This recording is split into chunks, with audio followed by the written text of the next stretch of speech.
Time now to check in with Face the Nation host John Dickerson. John, good morning. You've got Vice President-elect Mike Pence on the show today, who's leading the transition, but what role do you think he'll have in the administration? Well, he'll have a very big role, and the fact that he leads the transition is a sign of that. Donald Trump knows that he is the conduit between Donald Trump as an outsider and official Washington, particularly the Republican-controlled Congress. So we've got a lot to talk about with Mike Pence, including that meeting yesterday with Mitt Romney and also James Mattis, who is a possibility for Secretary of Defense.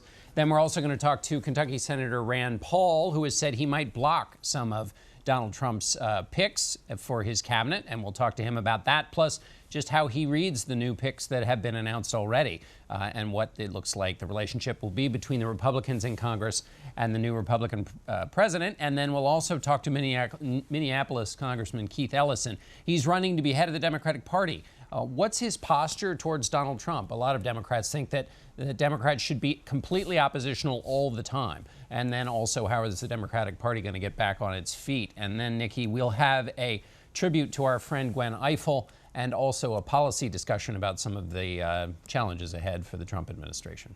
John, you mentioned Senator Rand Paul. Do you think he'll be able to garner enough support to stop some of those nominations?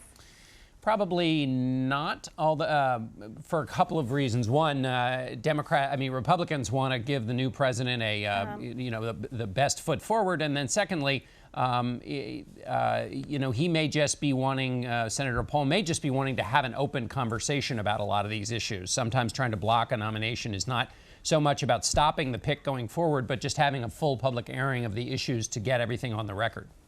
And John, several key nominations and appointments in place now for President-elect Donald Trump, choosing his national security and law enforcement advisors first. During his campaign, though, he vowed to be a savvy manager who would surround himself with the best of the best. Do you think he is doing that? Well, yes. I mean, in the sense that he is picking people who have strong resumes who are in keeping with what he promised on the campaign trail.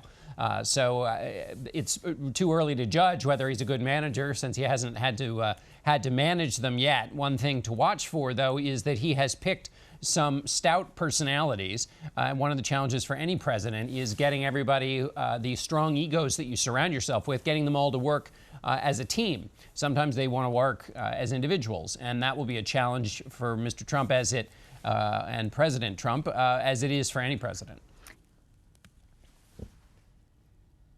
To him as Flynn and Sessions showed their absolute support for him during the election. What else do you think those appointments we've seen so far prove?